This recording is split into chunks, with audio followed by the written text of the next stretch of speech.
माननीय अध्यक्ष महोदय, पिछले कुछ महीनों से हमारे प्रदेश में जीवन उपयोगी वस्तुओं का लगातार अभाव हो रहा है और कमर तोड़ महंगाई हर क्षेत्र में बढ़ती जा रही है।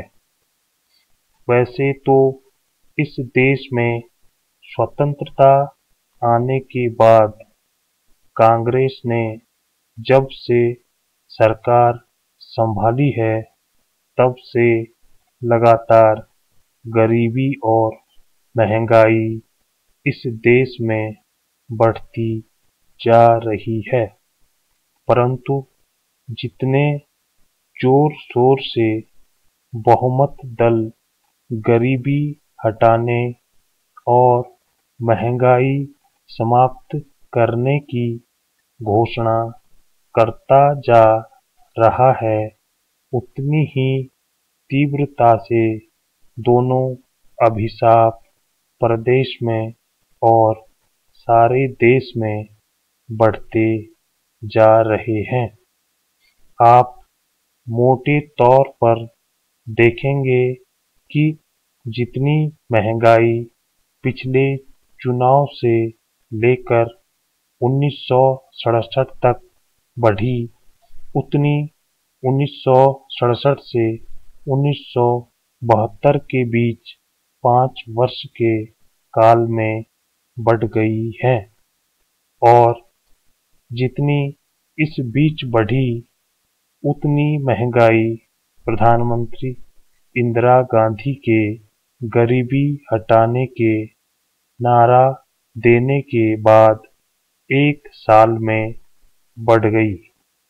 अगर मध्य प्रदेश के संदर्भ में देखा जाए तो माननीय जी ने दिल्ली से इस प्रदेश की धरती पर पदार्पण किया और उन्होंने कहा कि मुझे हाई कमान ने दिल्ली से यहाँ इसलिए भेजा है कि मैं इस प्रदेश की महंगाई को कम करूँगा और बेरोजगारी को हटाऊँगा।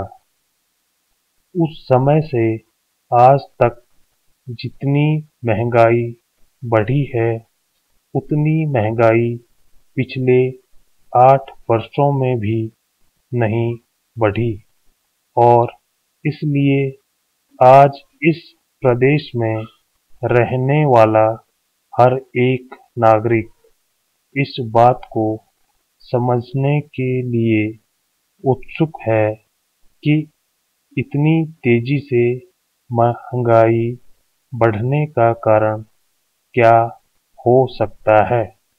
इस पर भी हमें विचार करना चाहिए। अध्यक्ष महोदय, मेरे विचार से तो इस देश में महंगाई बढ़ने के 2 ही कारण हो सकते हैं। एक कारण है प्रदेश और केंद्र की गलत नीति, जिसके कारण प्रदेश की अर्थनीति को गलत दिशा में मोड़ा गया है। बिना सोचे विचारे हमारे देश की अर्थनीति का निर्धारण किया गया और उसके साथ ही साथ नियोजन के नाम पर इस देश में प्राथमिकता पर बिना विचार किए हुए विदेशों की अंधाधुंध नकल करके कर्जे लिए गए। शायद संसार का कोई ऐसा देश नहीं बचा जिसके सामने हमने भीख का कटोरा नहीं रखा हो। उस भीख के पैसे से हमने जो गलत योजना बनाई, उसके कुपरिणाम के रूप में आज महंगाई घास की तरह बढ़ती जा रही है। स्टॉप।